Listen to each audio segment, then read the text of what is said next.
આટલા બધા videos upload કર્યા તો કાંઈ રિઝલ્ટ નથી. આ એક ટ્વીટ આપણે બંધ કરી દઈએ.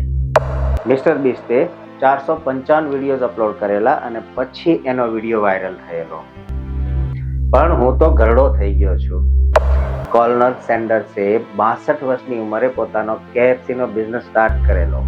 અરે પણ બિઝનેસ કરવા માટે મારી પાસે પૈસા જ નથી, બિલકુલ પૈસા નથી. અરે મારા ભાઈ, ફિલ નાઇટે નાઇક ખાલી $40 માં શરૂ કરેલું, પણ મારા આઈડિયા પર કોઈ વિશ્વાસ જ નહીં કરે. વોલ્ટ ડિઝનીના આઈડિયા પણ 302 વખત રિજેક્ટ થયા હતા. પણ ભાઈ, હું તો હજી ઉંમરમાં બહુ નાનો છું. માર્ક ઝકરબર્ગે ફેસબુક ખાલી 19 વર્ષની ઉંમરમાં શરૂ કરેલું. અરે પણ હું તો બહુ ગરીબ છું, બિઝનેસ શરૂ કરવા માટે મારી પાસે જગ્યા જ નથી. સ્ટીવ જોબ્સે પોતાનો બિઝનેસ એના ઘરવાળાના ગેરેજથી શરૂ કરેલો. અરે જો આ લોકો કરી શકે તો તમે પણ કરી શકો છો. હવે બહાના છોડો અને લાગી પડો તમારા સપના પૂરા કરવા. Don't late anybody stop you.